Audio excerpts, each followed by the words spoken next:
Happy Pride, people. I'm Denny Directo, and welcome to ET Live's Live with Pride special. We'll spend the next hour celebrating the stories of LGBTQ plus people in pop culture. Coming up, from Lil Nas X to Ruby Rose, the queer entertainers making an impact this year, and ET's intimate interview with Rebecca Black.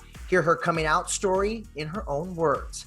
And we have to acknowledge what a monumental year it is for Pride, and perhaps more important than ever. Not only are we finding ways to celebrate in the middle of a pandemic, we're seeing stars stand in solidarity with the Black community as protests against police violence continue across the world. LGBTQ plus Black folks are Black people too. Our lives matter too. That was Pose star Billy Porter taking to Instagram with his quote, "Message to America." None of us are free till we all are free. Shea Coulee recently shared similar sentiments. The Rupauls drag race star opened up to ET about the importance of shining a light on both the Black and LGBTQIA communities during Pride Month, as ongoing Black Lives Matter protests are happening worldwide. It's actually very interesting that this is all coming to a head during Pride Month, specifically because Pride Month came about because we were protesting police brutality. And I think that it's really important to acknowledge that before we were even here, it was Black and brown trans people that were really championing for us to have the ability to march in the streets hand in hand, celebrating our love. Protests, Pride, and a pandemic. While June 2020's Pride celebrations may not be hand in hand due to the coronavirus health crisis, love and equality will still be celebrated. If there's anything that the LGBTQ community is, it is resilient, it is creative, it is brilliant, and I know that we are going to find a lot of ways this Pride season and beyond to utilize social media, to utilize the tools at our disposal to continue to share a message of pride and visibility. In addition to the pandemic, GLAAD President and CEO Sarah Kate Ellis says many Pride events have adjusted their plans in light of the Black Lives Matter movement. It's super important that in this moment that we really highlight the intersectionality of our queer community. One of the things that we did with New York City Pride 2 that we just announced was that we moved what was going to be a 3-day drag fun fiesta to a 3-day town hall on Black Lives Matter and the queer community. New York City will also host its first ever virtual Pride Parade, airing as a primetime special on June 28th with Schitt's Creek star Dan Levy as the Grand Marshal. It will include performances by Janelle Monáe, Deborah Cox, Billy Porter, and more. Meanwhile, in Los Angeles, Raven-Symoné will guest host a similar event airing on June 27th. The virtual parade will mark LA Pride's 50th anniversary, honoring 5 decades of fight, struggle, resistance, and celebration. While Pride may look a little different this year, the message is more important now than ever. Homophobia, transphobia, racial inequality, it all lives in the same inequality world, but we can lift each other's voices up. You know, members of the LGBTQ plus community, especially those who are Black, are all too familiar with police brutality. It's hard not to draw parallels between what's happening today and what happened in New York City during the summer of 1969. The Stonewall Riots sparked a movement and the modern fight for equal rights. Activist and journalist Mark Siegel was there as a teen, and he's taking us back to the night police raided Manhattan Stonewall Inn. That night, particularly, I walked in Stonewall. I was doing what I normally do, talk to my friends, and doing what an 18-year-old kid wants to do, dance. It was the only place that an 18-year-old kid in New York could dance at that time. It was illegal for me to do that anywhere else. So as I was standing at the back of the bar, all of a sudden the lights switched on and off, and I asked the person next to me what's happening, and they were very nonchalant and said, "Oh, we're just being raided." And the police came in, barged in. They banged a few people up against the wall. They then started just being extremely rude with anybody who was not like them, meaning stereotypical. Trans people, women who might have been butch, men who might have been effeminate. So I was lucky enough to be one of the earlier ones to get carded and let out of the bar. But when I got let out of the bar, I didn't leave. I stood across the street and watched. I guess in horror or disbelief. I'd never been treated like that in my life before. Those of us who had nothing to lose, we stood around. Other people who had jobs or family in the area, they ran as quickly as they could. And eventually there were more of us outside around that door than inside the bar. The only people left inside the bar were the police and the people who worked there. And the police figured, okay, we got our money, we did our disruption, we did our damage, we're gonna leave now. They opened the door, and all of a sudden things started getting hurled at the door. They couldn't leave. And then things started getting thrown. Bottles, cans of soda, stones. There was no brick. I want to dispel that. Marty Robinson came up to me and gave me a piece of chalk and said, write up and down the streets, tomorrow night Stonewall. And I went up and down Christopher Street, writing in the street and on the buildings, tomorrow night Stonewall. That created the second night of Stonewall. That night began what I believe is, from the ashes of Stonewall came Gay Liberation Front. From Gay Liberation Front became an LGBT identity, and for the first time, an LGBT community. Don't stop. No matter who tries to stop you, make this a point where you are beginning to organize. And when I say organize, that means demonstrate when you must demonstrate. Vote when you must vote. Being organized and being part of a movement doesn't mean doing just one thing. My slogan in life used to be from a movie called Annie Mae. Life is a banquet and most poor suckers are starving to death. My motto today is try to have a little joy in your life every single day. Someone asked me this somewhere in the last couple of weeks. What is the one thing that you would say that made you realize there's real change? And I thought for a long while, and the only thing I could come up with was when I told my mother that I was gay. Her thought to me was, I'm worried that you'll be alone and by yourself when you're old. I wish she was around now so I could say to her, Mom, I'm old, I'm not lonely, I'm married, and Mom, the President of the United States invited me to dance with my husband at the White House. Someone who's still drawing strength from the events at Stonewall, Janet Mock, the Emmy-nominated writer, director, and producer behind series like Pose, Hollywood, and The Politician on Netflix. Janet is also breaking barriers as a transgender rights activist, and I spoke to her about how she's being inspired by this moment in history. There's never been a sense of celebrating Pride without really thinking about, our foremothers and forebears who were there that night. Stonewall was one of the only safe spaces where LGBTQ people could come and gather in community. And largely that charge was led by people of color, poor folk who lived on the street, trans women, drag queens, butch lesbians who are out there. They were the ones who were often most policed, most surveillance, most put into jails. I think I always have that connective tissue to our really radical roots as an LGBTQ movement. I want to get your perspective on how we can make sure that the Black trans community in particular is not forgotten, and how we can kind of stand in solidarity with them. How can we do that? One of the number one things is to acknowledge that, for so long in the mainstream gay and lesbian movement, that bi people and trans people and gender nonconforming folk have been put kind of on the back of the bus. The right thing in this great moments of consciousness raising is to realize that, we need to right the wrongs of those largely forgotten. What message do you have, particularly for the transgender community who are struggling during this time? Remember who you are. You know exactly who you are. Uplift and recenter the narrative, the fact that you come from trans and gender nonconforming folk who were there that fateful night in 1969 at Stonewall, that we helped ignite this movement and we deserve space in this movement, and that this movement is also ours. This display of power is the reason why the world is trying to beat us. We got to talk about Pose. Candy's dead.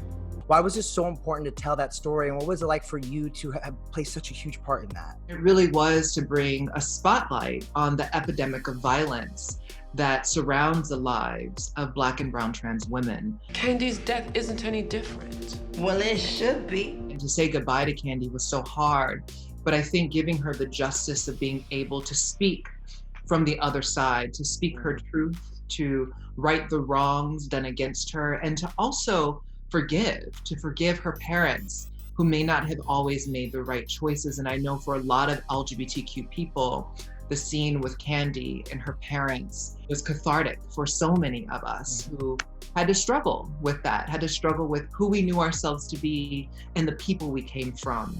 The outside is different, but beneath it, all I see is my baby.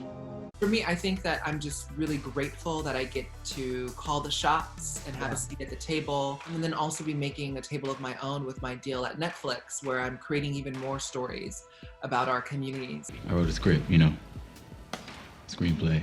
How would you say those issues that played out on Hollywood are similar to today? Yeah, there was no real big time jump that I really needed to make in order to talk about, what it means to be, say, a Black screenwriter or a Black woman in front of the camera. What was so great about Hollywood is that we were able to shed light in an entertaining way.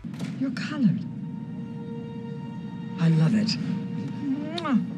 For me, I wanted to make sure that I used those characters and their journeys and struggles and triumphs to be able to allow other people who are dreaming of being a part of this world to see that it has always been that way, and that this is a new possibility for futures by having this kind of fantastical revisionist history of it all, without forgetting the actual fights that had to be won and battled in order to get to where we need to go.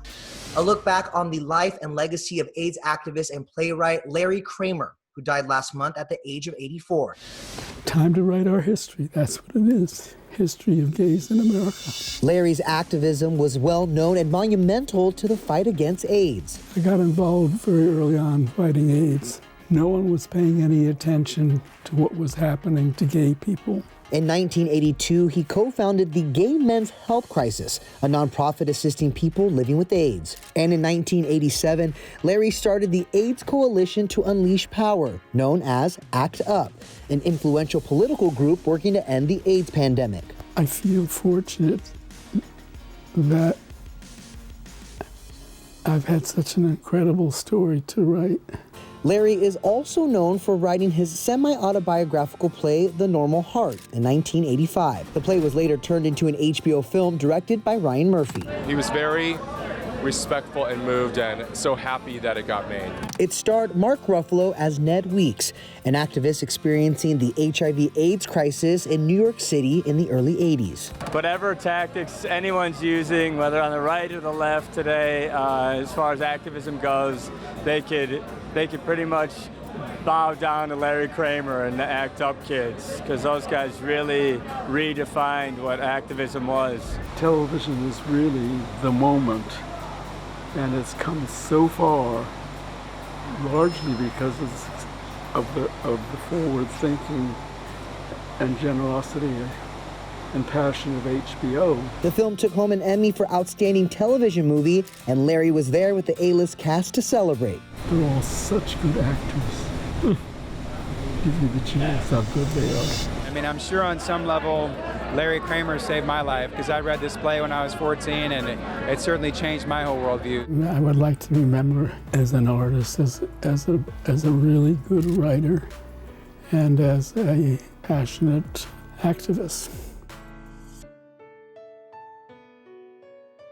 For me, it was really exciting to be part of a project that could potentially change people's lives or change their mind or appeal to some young girl in some small community who may not see herself represented on television and who may all of a sudden see herself and say, oh, I can celebrate myself. I don't need to be ashamed of myself for any reason at all. It's very rare that you come into a working environment where you just enjoy every moment of it. You love who you work with, and everyone just balances each other out so beautifully that it's a very rare job, and everyone just does an amazing job.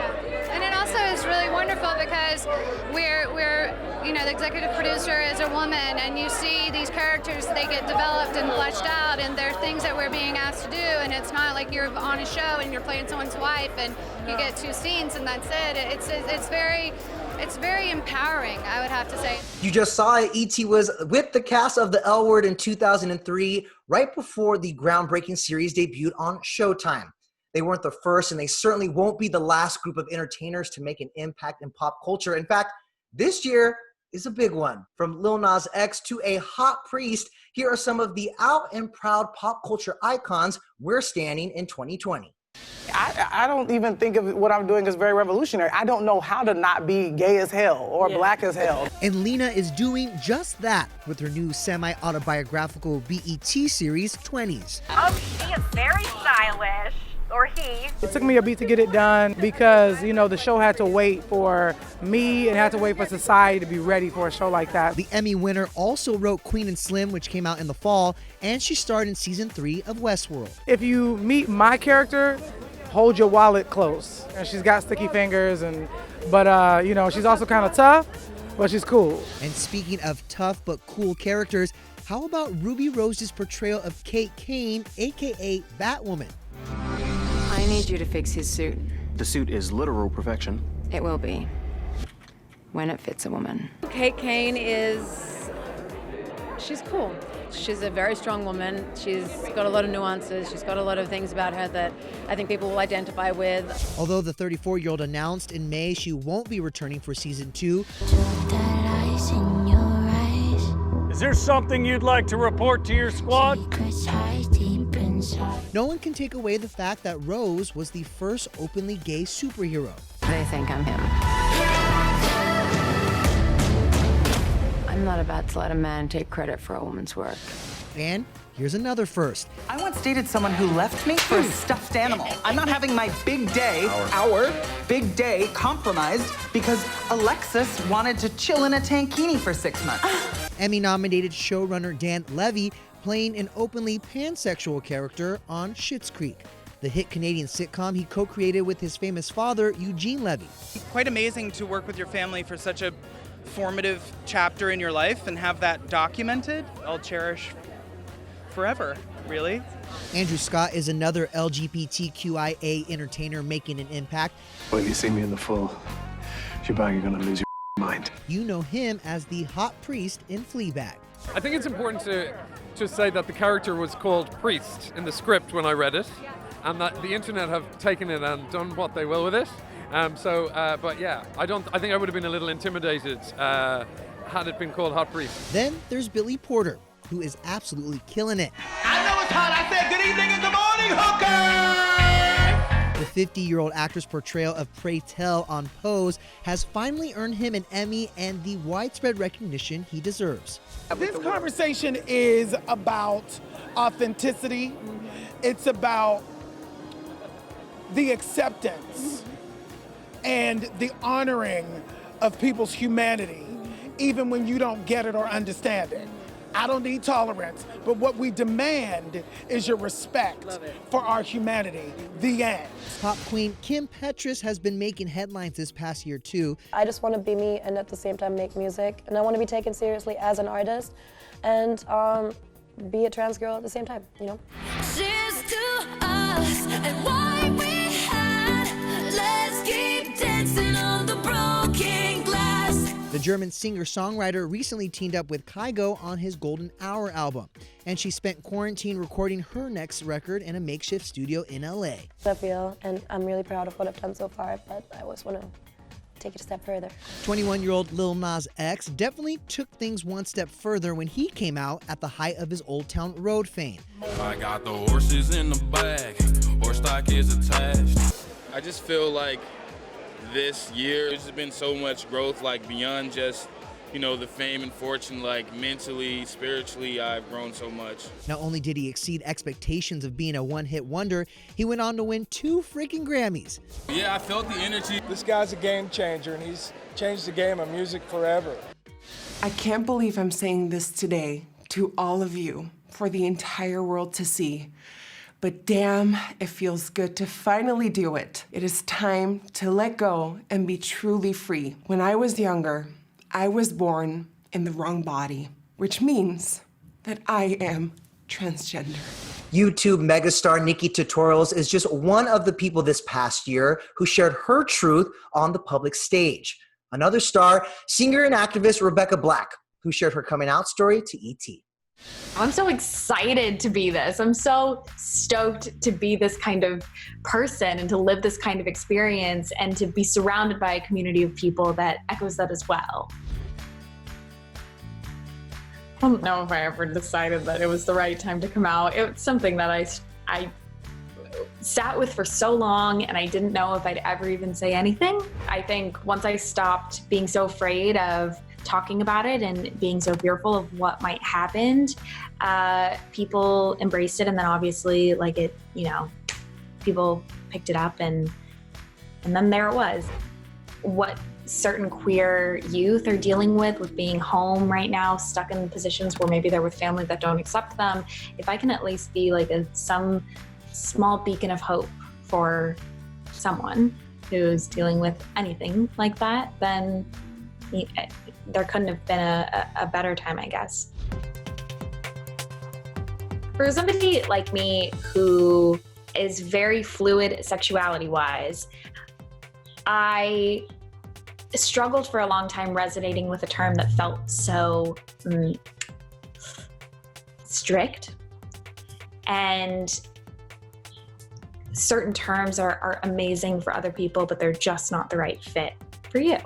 And what I love about the word queer is the broader essence of it, and that I can fit myself into it in more than just one way. And I think it's a word that does sometimes require a little bit more of an explanation to people, but I'm down with it because I'm down to educate, and I am down to help those who don't understand be maybe less afraid of asking questions that aren't necessarily offensive.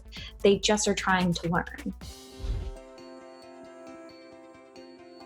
Labels mean something different to everybody, and some people find them really helpful, some people don't. And that is up to the individual to decide, not for anybody else. So for me, for a while, I didn't have one. Someone would ask me in my personal life, and I would be like, TBD. I came to a place where I said, you know what, this feels really good to me. And when I started using the word queer in my personal life, a lot of people would be like, I don't know about that. I don't know if that really makes sense, or I don't feel very comfortable with that word. And I just had to fight for it, which is not something that I would wish on anybody, because it's super uncomfortable at first, but making sure that I wasn't sacrificing however I identified myself for anybody, for the sake of anybody else's comfortability, ended up being a positive for me in the long run. I don't know what's wrong with me. You're giving me everything that I thought I wanted, more than me, and scared of commitment and self-sabotage. I definitely thought about what all of the possible outcomes could be when I was trying to understand how I wanted to approach being out or not. I mean, I can't say that I never had a fear, but I think I knew that the people that I connected with and my audience would truly accept me as I was. And because I know, I've come to know them so well. And not only is there a good chunk of them that have dealt with similar struggles or dealt with similar circumstances, I feel really confident in the audience that I've built over the past few years that they're a kind community. And then those who don't fit into that, I'm okay with them falling out. I wouldn't say that I wouldn't consider that hurting my career, because I don't think we're meant to be there in the first place. And that's okay. Being surrounded by the experience of people just celebrating you and celebrating yourself is something that is so rare in our everyday lives, that it is so special that we as a community have to lift ourselves up and inspire us and continue to motivate us to keep pushing through the things that still need to be pushed through. You know, there's so much work that needs to be done still to make sure that we're included and seen and represented in media. And I mean, the list goes on. And I think that Pride is such an integral part in inspiring us as a community to keep, you know, fighting that battle in a good way and in a positive way. It was a historic day 5 years ago this June when the U.S. Supreme Court overturned the ban on same-sex marriage, making it legal in all 50 states. And ooh, that still gives me chills. Joining me now to talk about that historical moment is ET's Charlie O'Keefe. Hi, Charlie. Hi, Denny. That is right. It has been 5 years. It's hard to believe it since that historic day. And I recently got to chat with someone who was there on the Supreme Court steps when it happened. LGBTQ plus community activist Raymond Braun was there. He told me all about it and even spoke to what we still have to do in our community for the future. A lot of breaking news here this morning. The breaking story just moments ago, the Supreme Court and this landmark ruling. The Supreme Court of the United States found that gay and lesbian Americans have a constitutional right to marry. The 5-4 vote, in many ways reflecting the huge societal shift of the last 20 years.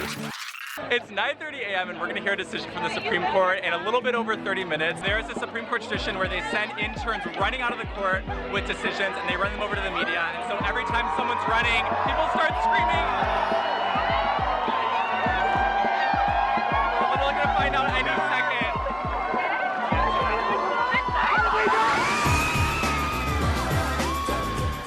I don't know who can watch that video and not get chills or burst into tears. What was that feeling like, being in the crowd and seeing everyone around you kind of all unified in that moment?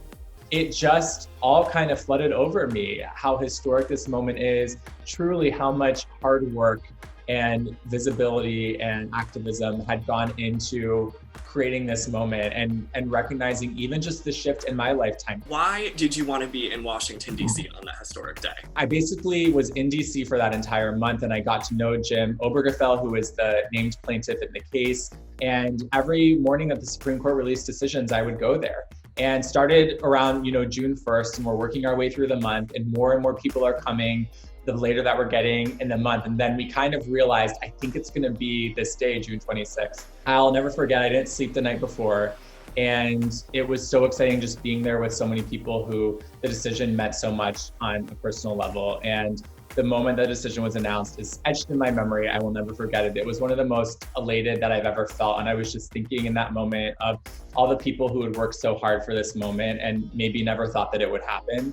And then to be able to look around in the crowd, there was pretty much not a dry eye in the crowd. And you saw so many couples who had traveled from across the country who were so moved that for the first time, they felt like their love and their commitment to each other was being recognized by the nation. But more importantly, it is a consequence of the countless small acts of courage of millions of people across decades who stood up, who came out and came to believe in themselves and who they were, and slowly made an entire country realize that love is love.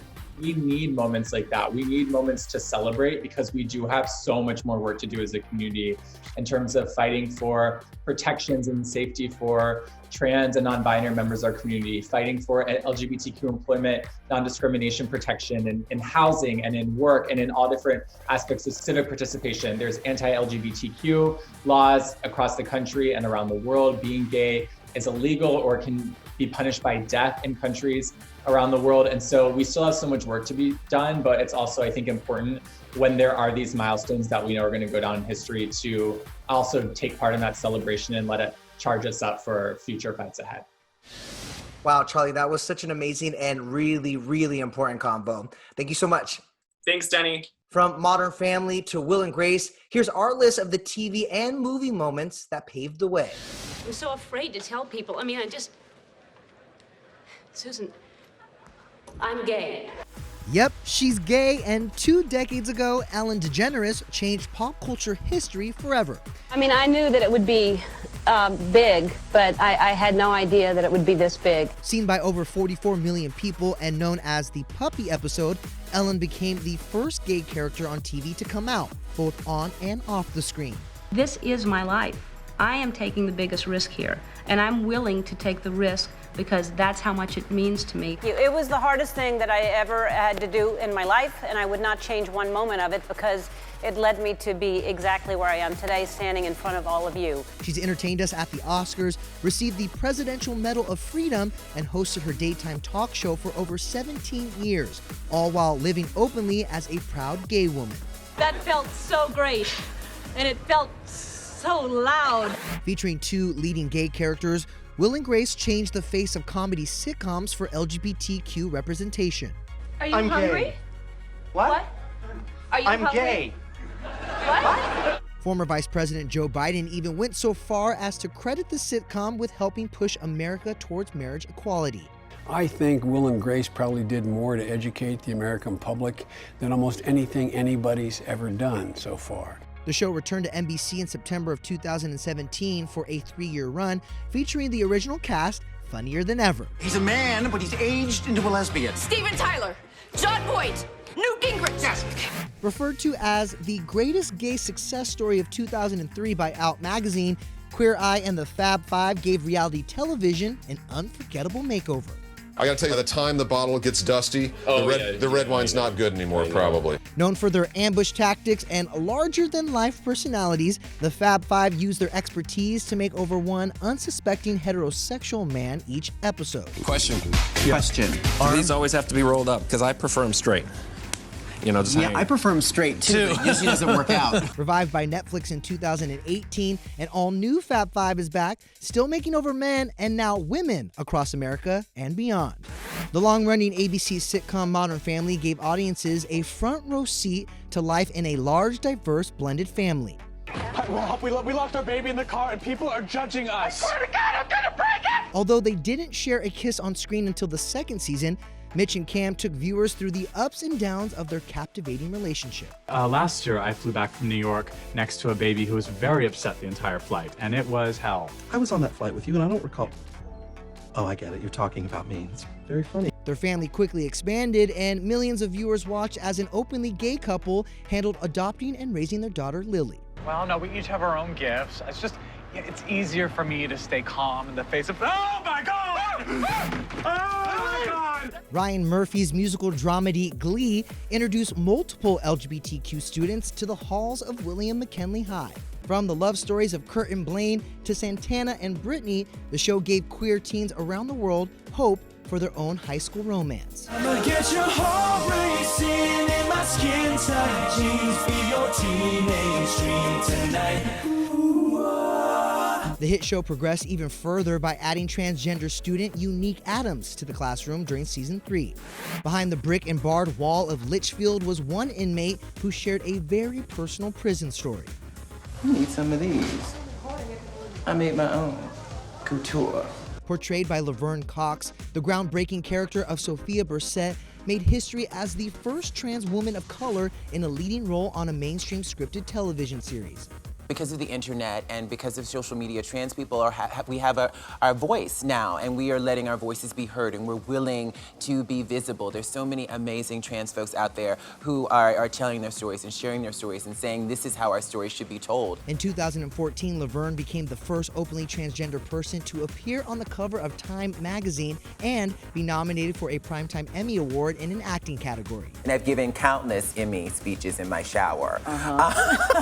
So to be nominated, it just feels, it's a dream come true. It really is. Well, speaking of TV trailblazers, we recently caught up with actress and activist Nicole Myles, who made history in 2018 by playing the first ever transgender superhero on CW's Supergirl. But as you'll see, she's also making an impact off the camera. Growing up wasn't easy. I am also a trans woman. I'm in a unique position where I have enough of a platform that I can amplify to a pretty significant degree the experiences of people who otherwise wouldn't be heard. I want to be a pretty girl. Well, you're not a pretty girl, and you know it. I want to be. It was really from the first kind of moments that I could self-identify and self-express. So about 3 or 4 years old, I thought, you know, oh, this happens all the time. There was just like a mix-up upstairs. Something got filed wrong. This is no big problem. So I very confidently went up to my parents and just said, hey, when do I get to be a girl? And it wasn't a matter of if, it was a matter of when, because I was very, very sure. I was very, very fortunate also because my parents weren't ever outright malicious or belligerent towards me. My father, while he didn't understand it, it was never, a point of like, oh, you're going to hell. Oh, you're a bad person for doing this. He went on as much of a transformation as I did. More so, possibly. His really was a rewiring of a whole lifetime of learned experiences and learned ideals. And so he had to really unlearn a lot of stuff, and that's what's so fantastic about his story. A lot of parents of trans kids have had to ask themselves, you know, do I want a happy daughter or a dead son? And a lot of them will choose a happy daughter every time.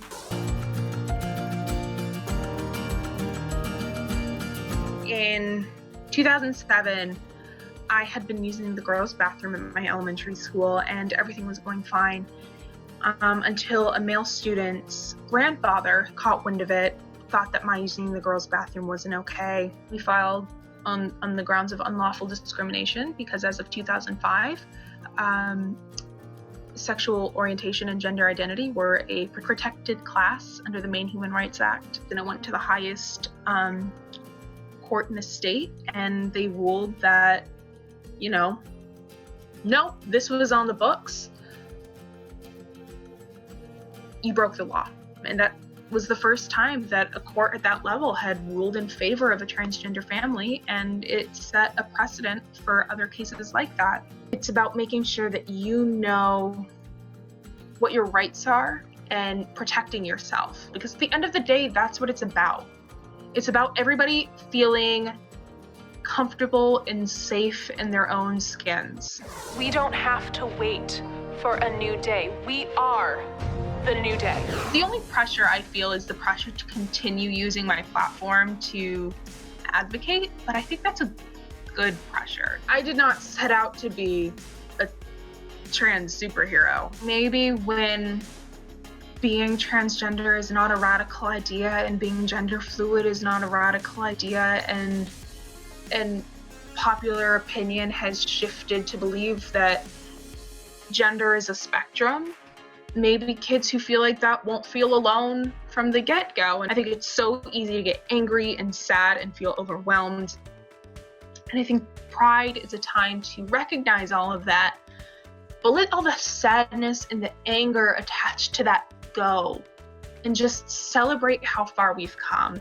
The world and life is hard enough as it is, and we deserve to just not have to be sad for a minute. Thank you for being a friend. A look back on the Golden Girls episode that changed TV history. Well, I guess in every show you have a moment that you love. I think among my favorite moments was our show about the lesbian, and I had a bed scene with Dorothy in which she wakes me and she says, "What would you do if you found out one of your children was gay?" And I said, "I'd love him just as much." I'll tell you the truth, Dorothy.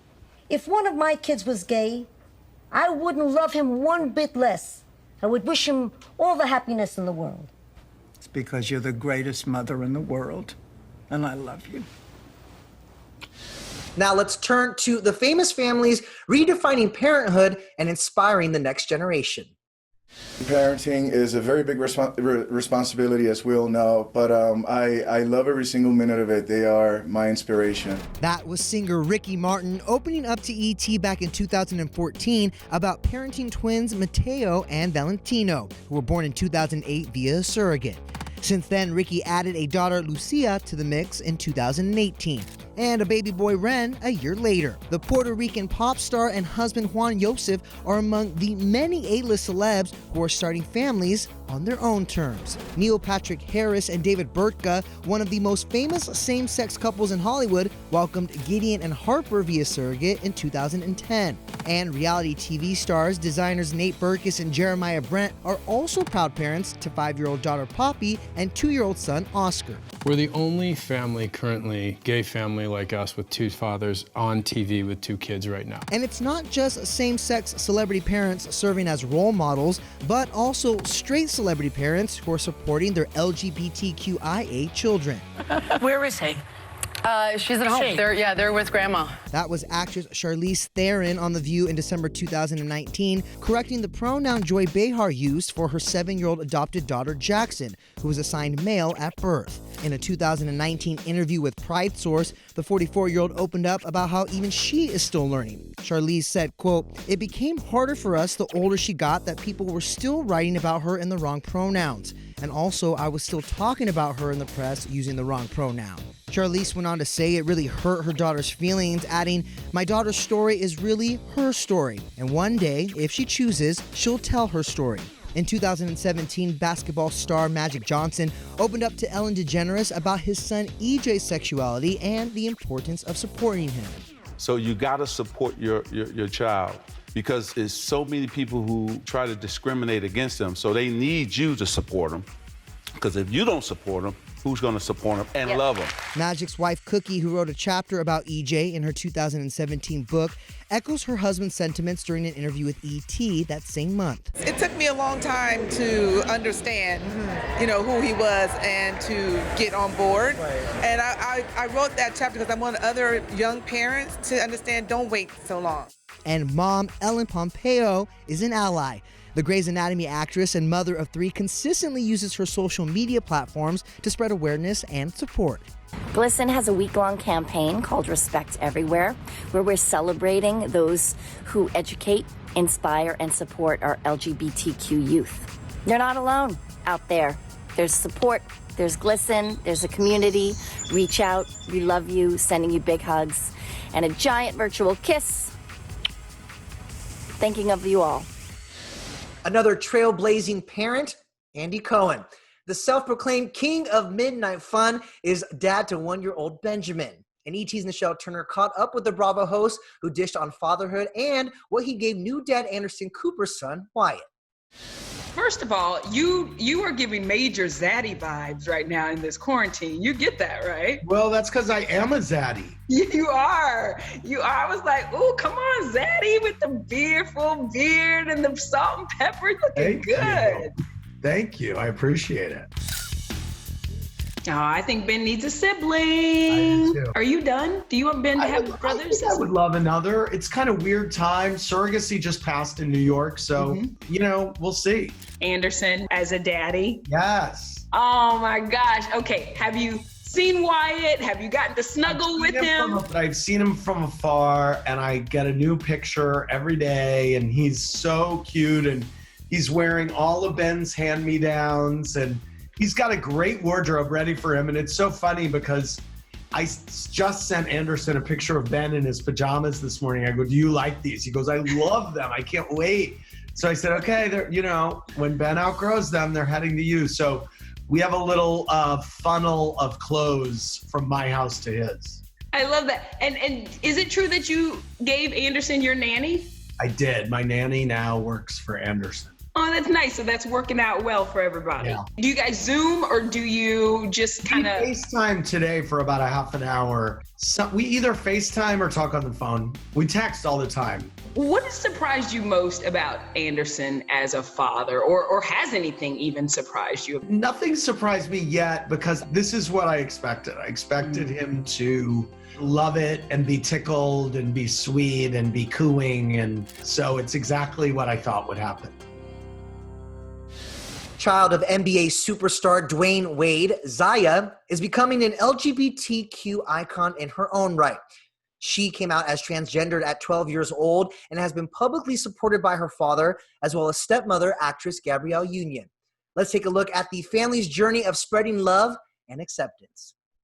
This is the platform that God gave me and my family, so we use it. Dwayne Wade is doing his part to make sure his daughter Zaya knows she's accepted. We're not the only family that's had to deal with gender expression, gender identity, sexuality with their child. Zaya announced at age 12 that though she was assigned male at birth, she identifies as female. What's the point of being on this earth if you're going to try to be someone you're not? It's like you're not even living as yourself, which is like the dumbest concept to me. And Dwayne told Good Morning America that Zaya has known since she was very young. She's known that for 9 years. She's known since she was 3. She's known since she was 3 years old. This is her life. This is no game to us. We're about protecting her heart. We're about protecting her joy. To do that, we have to support them. Dwayne also admitted he had to reflect on his own past in order to become an ally. I had to check myself. That's what I knew. Okay. I knew early on that I had to ask myself questions, right? I've been a person in the locker room that has been a part of the conversation that has said the wrong phrases and the wrong words myself. Both Dwayne and Zaya's stepmom, Gabrielle Union, stepped up and let the world know they're standing with Zaya. It's not always a popular thing to speak out on issues that people are uncomfortable with or not as educated on. Zaya was born Zion during Dwayne's first marriage to Siobhan Funches, who has not spoken publicly about Zaya's gender identity. Feeling free. Yeah. Feeling like you. Yeah. Feeling like you don't have to hide. Like you could look in the mirror and like say like hi to yourself, like nice to meet you, instead of like I don't really know who I am. Gabrielle has frequently shown on Instagram that she loves Zaya just the way she is. We're just incredibly proud. The Wades hit the red carpet together for the Truth Awards back in March, where they honored the Black LGBTQ community and its allies. Real allies actually show up. It goes beyond tweets and retweets and a check here and there. You actually need to show up, and you got to be on the front lines. You got to show what actual leadership actually looks like. E.T. was with Dwayne back in February, right after Zaya's announcement. You and Gabrielle have both talked a lot about how you reached out to a lot of people to get information and just educate yourselves. I'll ask you the same thing. What have you learned about yourself through this process? Well, I mean, for me, it's always about being able to adapt and be able to learn and always being able to grow. You know, I think coming from the inner city of Chicago, early on, I was kind of close-minded on a lot of things. When I was a kid, I never knew if I was around someone who was gay, transgender. I never knew it. So when Zion came out to us, I had to get educated on every scenario and every situation, and I'm still being educated. I've been with my wife, traveling the world, meeting people, going different places. I've learned to keep my mind open, keep my eyes open, keep my heart open, keep my thoughts open. And that's what I've been trying to do as I'm growing into the man that I've always dreamed of becoming. I mean, to say we stand the Wade family and everything they stand for is an understatement. From the L Word and Will and Grace to Paris's Burning and the Birdcage, there are so many TV shows and films featuring LGBTQ plus characters. And since Miss Rona is keeping us all inside, what better time than now to queue up some of our old and new favorites? Joining me now to discuss ET's picks of what to stream this Pride is our very own stream queen and our TV expert, Leanne Aguilera. Loving the rainbow, girl. Thank you, Denny. Happy Pride. Be you, boo. How you doing? I'm doing good. There's a lot to celebrate and a lot to watch, too. There's so much to stream these days. And as you know, we at ET love to surround ourselves with pop culture junkies. So we went ahead and polled all of our coworkers and asked them to reveal their favorite picks. And here's what they had to say. So this Pride, I am going to revisit Madonna's Truth or Dare. It was the first time as a kid, even though I was way too young to be watching this, thank you, Mom, that I saw gay men portrayed in a positive light. And, you know, it kind of showed that if you follow your dreams, you could end up on tour with Madonna. And Madonna's one of the original gay allies. I think a lot of people try to erase the work she's done. She spoke out about the AIDS crisis before it was the popular thing to do. He really cares about me. We cannot celebrate Pride Month and streaming content without talking about Schitt's Creek and the impact of Schitt's Creek. David Rose was one of the first openly pansexual characters on television and gave us one of the greatest explainers of all time. I do drink red wine, but I also drink white wine. And I've been known to sample the occasional rosé. And a couple summers back, I tried a Merlot that used to be a Chardonnay, which got a bit complicated. Okay, yeah, so you're just really open to all wines. I like the wine and not the label. Now, what's cool about this scene is that Emily Hampshire, who plays Stevie, who's in this scene, did not know what pansexuality was prior to the show, and now, years later, uses this metaphor as a way to explain her own pansexuality. During Pride Month, I always have to rewatch one of my favorite movies, GBF. It stands for... I know what it stands for. Gay best friend. My future GBF is just waiting to come out of the closet and tell me how fierce I am. It follows a high schooler, Michael J. Willett, who comes to terms with his sexuality and realizes that the other cliques in high school are treating him differently because he's gay. It's sort of like a gay Mean Girls. So fetch. One of the things that really resonates with me about the movie is just how it doesn't take itself too seriously. It lets you look back at those awkward moments with your parents or tense decisions and lets you laugh at them. Get it together, girl. Do not call me that. I meant like girl with a U. Girl. Right now, I can't get enough of Sex Education on Netflix. I'm worried about you, man. Everybody's either thinking about shagging, about to shag, or actually shagging. The show doesn't seem to shy away from characters of all race, sexual orientation, and genders, and mixing it up. And it's not afraid to ask questions, and it's not afraid to be a little silly. And I'm just loving it. Go talk to her. She's got a really cute smile. Amy, do you know how many girls are gonna be up your vagina next year? One of the films that I watched recently was Booksmart, and I thought it was a great film because it took place in 2019, and I just feel like kids today are way more accepting of being LGBTQ than they were when I was growing up. What? There's a big plot point in the film where Caitlin Dever's character is having her first lesbian experience, and I just thought that was really cool because it wasn't the biggest plot point, but it wasn't so overlooked, and I just loved how gracefully they handled that. So apparently there's a million single people in Chicago. I don't do the casual one-night thing very well.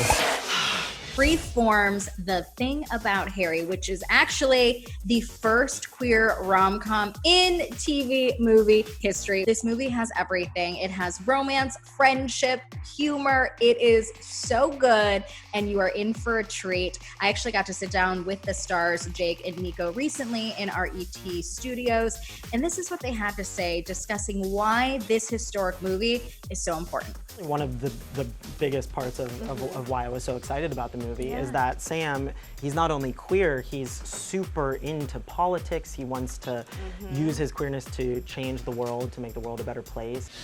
I'm excited, Leanne, because there's a lot of new LGBTQ projects coming down the pipeline.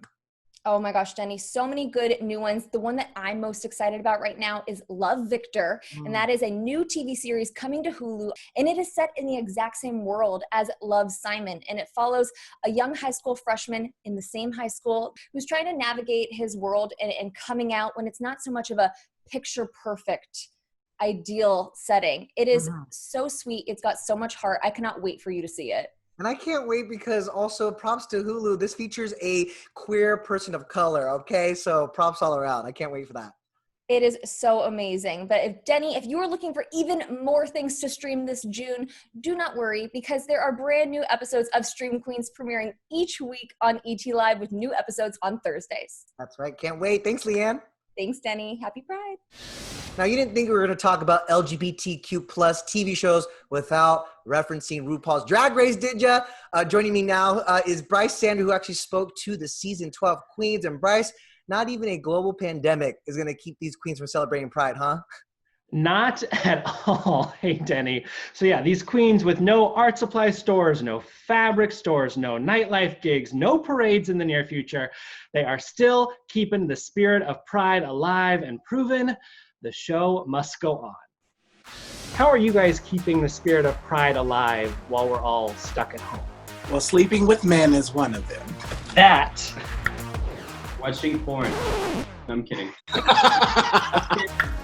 Although Pride Month is just 1 month, I believe that being proud is a 365-day thing, maybe 366 on a leap year. I think the best way to keep Pride alive is to remember to be proud of who you are every single day that you step out of the house. Baby, they could take Pride Month away, but it's still up to us to remember who we are and love ourselves every single day and be proud of who we are. But just because there's no festivals doesn't mean there's no Pride, because, you know, we are the Pride, not just the festivals, not just the this and the that and all the other festivities that go into it. We can still have a Pride, whether we're inside sipping on cocktails or we're outside of the festival parading down the street. Pride should definitely be something that we can embody from our own homes. And I hope that we as a community can be loud and visible while at home, you know? Right. Well, you've never been gayer today. Yeah, true. Thank you. Like you said, Brock, like Pride is not all about the glitz and the glam. Just like the trait of the season, Pride is a feeling. And I think that if we are prideful in who we are and we can express that with our community and with our amazing allies and show people who are outside of our community and our allyship that we are who we are and we are beautiful the way that we are. I've never felt more of an activist and more of a spokesperson for the community and more of someone that tries to uplift everyone's emotions. So I am just going to try to keep being the best entertainer that I can from the comfort of my living room. I'm gonna definitely try and do some more of these digital drag shows because I'm loving the ability to like be able to tell like a complete story that sometimes you can't get through through like a stage performance. You can have as many costume changes or cuts as you want. I've had so many bookings like for Pride that I was so excited about that unfortunately had to be canceled or postponed. But I'm so happy to say that I'm still going to be working with these same cities and clubs to be providing content for Pride and to just keep the message alive. You know, there's no reason that we need to skip Pride. It's such a monumental day of the year for our community. This year, it's just a matter of celebrating it a little bit differently. And I'm excited to show what I'm gonna bring. Pride is about awareness. And even though we won't have the big march and all of the huge corporate sponsorships, we still need to find ways to raise money for all of these really important queer institutions. We have to keep the spirit of Pride alive. We are here, we are queer, we deserve to be celebrated and validated. We need to find ways to support our queer brothers and sisters, our trans brothers and sisters, our trans siblings who need this support right now more than ever. We as queer people have done amazing things in our history, and I have no doubt that we as a community will bounce back from this. Ooh, you better preach, Jackie. Bryce, I want to talk about the impact of this show because obviously drag has existed long before RuPaul's Drag Race, but what Ru has done is really given this such a big platform. Yeah, he has helped take it from kind of an underground scene in nightclubs to just in our living rooms, and from the iconic catchphrases, the memes, the heart of the show, the inspiring stories, and of course, the fierce competition. RuPaul's Drag Race has got it all. So we actually have a look at the impact of drag on pop culture from the mother of drag herself, RuPaul. The year was 2008. 9 queens sashayed into a little TV studio. Well, RuPaul's Drag Race is a show that had to be done. And in fact, I've been pitched similar shows. I don't think the timing was right then, but now the timing is right. We've had a really fearful time in politics, culturally. I think the pendulum has finally swinging to the other side. Little did they know that they would be changing history forever. This is the greatest show on television, and everyone knows that, and I've been saying that for years. It really is, and it's been a long time coming. You know, our show really is, it's entertaining, it shows all these wild antics from outsiders, but at the core of it, it's about the tenacity of the human spirit and how you can overcome any adversity that you face, and that's what it's about. You know, RuPaul's Drag Race has contributed so much to the vernacular of everyday American culture or just international culture. Miss Fancy. You know, I've been in show business for a long time, and you know, in this business, you get used to them shuttering the doors and saying, sorry, this show has been closed, you know. And so if you get even a second year on something, you're like, wow. And I gotta tell you, in this political climate, our show is more important now than ever before.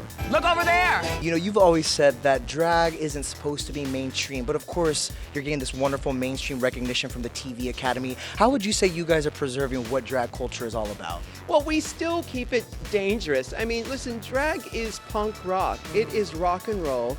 We celebrated the art of drag. We've been around for a long time, not just on our show. That's what's so brilliant about being gay and actually being an outsider. And that's, I think, what our show teaches is that you have power and knowledge and understanding what's come before you. And I could tell you, you know, what's happened in pop culture, and we infuse our show with all of those elements. I'm Cher, bitch! Yes, you are. I don't think drag will ever be mainstream because it's counter to what the mainstream directive is, which is, pick an identity and stick with it the rest of your life. We play with identity, we mock identity, and we decide to change our identity every day. Well, the whole point is to live life and use all the colors in the crayon box. And society wants you to pick a few colors and stick to those colors. We don't believe in that. Soon, the secret was out. All the girls are in TV commercials and in movies and things. But the deeper level of drag, which is that we are all God in drag, is a very revolutionary punk rock concept. And most people cannot conceive that statement. And Drag Race became a national obsession. Life may throw lots of disappointments at you, but the drag philosophy is to take those disappointments and turn them into something fabulous. You better work. Mama Ru has spoken. She certainly has, huh? Well, thanks for joining us, Bryce. Thanks, Denny. That's a wrap for us here at ET Live. Now, if there is one thing that the LGBTQ plus rights movement and the current Black Lives Matter movement has taught us, all the while in the midst of a pandemic, is that the fight for social justice and equality is far from over. But we hope this special informed you, imparted some wisdom, and more importantly, inspired you to live with pride.